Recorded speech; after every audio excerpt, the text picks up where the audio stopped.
जिंदगी का सफर सुहाना हो, इसके लिए सावधान रहना जरूरी है। रोजमर्रा की आपाधापी में कुछ देर बैठकर सोचना समझना भी जरूरी है कि आपके आसपास क्या हो रहा है और जो कुछ हो रहा है उससे हमारी जिंदगी, हमारा परिवार कैसे प्रभावित हो सकता है। इसलिए हॉर्न बजाकर बाखबर करने वाली खबर जरूरी होती है। और आज की ये खबर एक बड़ी सामाजिक समस्या से जुड़ी है। आप सफर में हैं, पूजा पाठ के लिए तीर्थ स्थल गए हैं या फिर शॉपिंग के लिए मार्केट में, हर जगह आपको भिखारी दिख जाएंगे। ज्यादातर लोग दया दिखाते हैं, कुछ लोग नजरअंदाज करके निकल जाते हैं।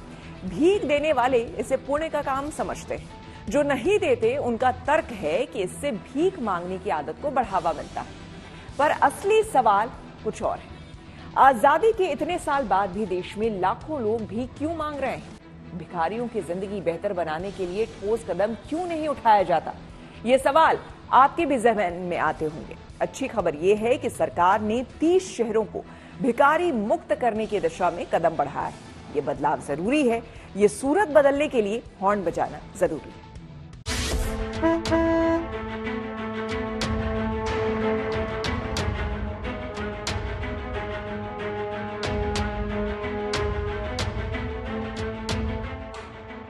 शहर बड़ा हो या छोटा, रेलवे स्टेशन हो, बस स्टैंड, मार्केट हो या मंदिर, देश में कहीं चले जाइए, हर जगह भीख मांगते लोग नजर आ जाएंगे।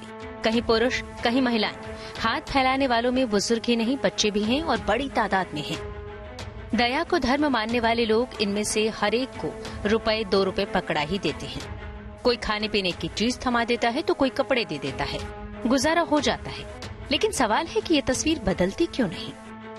आजादी के दशकों बाद देश ने चाहे जितनी तरक्की कर ली, पर भीख मांगने की समस्या जस की तस रही, बल्कि समय के साथ हालात बदतर हो गए। ऐसा नहीं कि सरकार और संस्थाओं ने कोशिश नहीं की, पर कुछ नतीजा नहीं निकला। अब केंद्र सरकार ने देश के 30 शहरों को भिखारियों से मुक्त करने का प्रण लिया है। 2 साल पहले जो पायलट प्रोजेक्ट शुरू हुआ था, उसे अब उत्तर से दक्षिण और पूरब से पश्चिम तक कई शहरों में लागू किया जा रहा है। लक्ष्य है भीख मांगने वालों का पुनर्वास और विकास। भीख मांगना एक सामाजिक अभिशाप है, जिससे मुक्ति पाना जरूरी है। इसलिए इसे लेकर हॉर्न बजाना जरूरी है।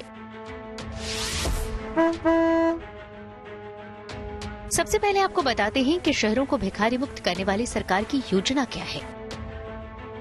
सामाजिक न्याय और अधिकारिता मंत्रालय ने 30 शहरों को चुना है। इनमें ऐसे शहर शामिल हैं जो धार्मिक, ऐतिहासिक या पर्यटन के लिहाज से अहम हैं। 2026 तक इन शहरों को भिखारी मुक्त करने की योजना है। योजना के तहत शहरों में हॉटस्पॉट यानी ऐसी जगहों की पहचान की जाएगी जहां लोग भीख मांगते हैं। इसके बाद जिला और नगर निगम के सपोर्ट से भिखारियों का पुनर्वास किया जाएगा। शहरों में सर्वे कराने के लिए मंत्रालय फरवरी 2024 में एक नेशनल पोर्टल और मोबाइल ऐप लॉन्च करेगा, ताकि भिखारियों का डेटा तैयार किया जा सके और उसी हिसाब से प्लान तैयार किया जा सके। अच्छी बात यह है कि चुने गए 30 में 25 शहरों का प्लान भी तैयार है, जिसे जल्दी ही अमली जामा पहनाया जाएगा।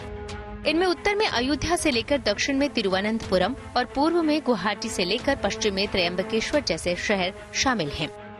इस लिस्ट में उज्जैन, इंदौर, सोमनाथ, मदुरई, श्रीनगर, अमृतसर और शिमला जैसे शहर भी शामिल हैं, जहां भीख मांगने वालों, खासकर महिलाओं और बच्चों का सर्वे करके उनको नई जिंदगी देने का लक्ष्य है। केंद्र योजना के आधार पर जिला प्रशासन और नगर निगम को फंड जारी करेगा, जिससे भिखारियों का सर्वे होगा, उन्हें शिक्षा और रोजगार मिलेगा। समझने वाली बात यह है कि 30 शहरों को 2021 में लाई गई स्माइल योजना के तहत भिखारी मुक्त किया जा रहा है। 2021 में शहरों को भिखारी मुक्त बनाने का अभियान शुरू हुआ। इसके लिए स्माइल यानी support for marginalised individuals for livelihood and enterprise के तहत भिखारियों के पुनर्वास की उपयोजना लाई गई। दिल्ली, मुंबई, चेन्नई, पटना और लखनऊ समेत देश के बड़े 10 शहरों में पायलट प्रोजेक्ट लागू किया गया। भिखारियों के सर्वे और उनके पुनर्वास की दिशा में सफलता के बाद इसका विस्तार दूसरे शहरों में किया जा रहा है।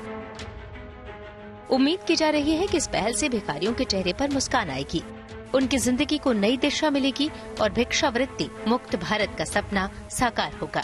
इस वक्त भारत में भिक्षावृत्ति कितनी बड़ी समस्या है, इसे आंकड़ों से समझ लीजिए। 2011 की जनगणना के मुताबिक देश में भिखारियों की संख्या 4,13,000 से ज्यादा है।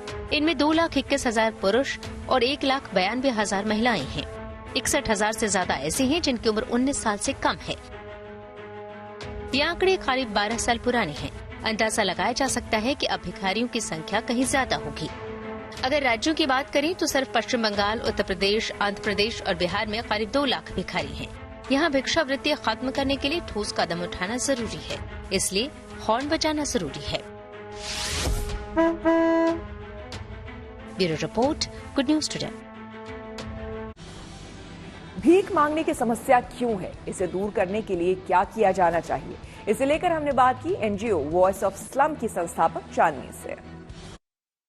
यहाँ पर सरकार को जो जरूरत है, जो लोग भीख मांगते हैं, जो बच्चे भीख मांगते हैं, उनके अकॉर्डिंग चलना जरूरी है। हमें उन्हें समझाना जरूरी है और उन्हें एक सही रास्ता दिखाना जरूरी है। क्या होता है, एक परिवार में भीख से जब बच्चे भीख मांगते हैं या लोग भीख मांगते हैं, उससे पूरा परिवार कनेक्टेड होता है। मतलब उसी परिवार के कुछ लोग भीख मांग रहे होते हैं, कुछ लोग बैलून बेच रहे होते हैं, कुछ लोग मतलब पेन, किताब, इस तरीके का मतलब सेम मिलता जुलता काम कर रहे होते हैं। तो उस पूरी कम्युनिटी से जुड़ना बहुत जरूरी है, उस लोगों से जुड़ना बहुत जरूरी है और जुड़ के उन्हें सही रास्ता दिखाना बहुत जरूरी है। और प्लस जो शेल्टर का भी थोड़ा देखना बहुत जरूरी है कि उनके हिसाब से वो हैं, क्योंकि अपना है ना, जब एक जगह रहने लगते हो ना आपको, तो वो आपका घर हो जाता है। उसे छोड़ना है ना बड़ा मुश्किल होता है, वो सबके लिए होता है। तो ये सारी चीजें हमें देख के चलनी पड़ेंगी कि उन्हें किसी भी तरीके के, उनके साथ कोई भी जबरदस्ती ना की जाए। इस तरीके से बस मैं यही चाहूंगी कि सभी चीजों को मद्देनजर रखते हुए हम ये काम में आगे बढ़ना है।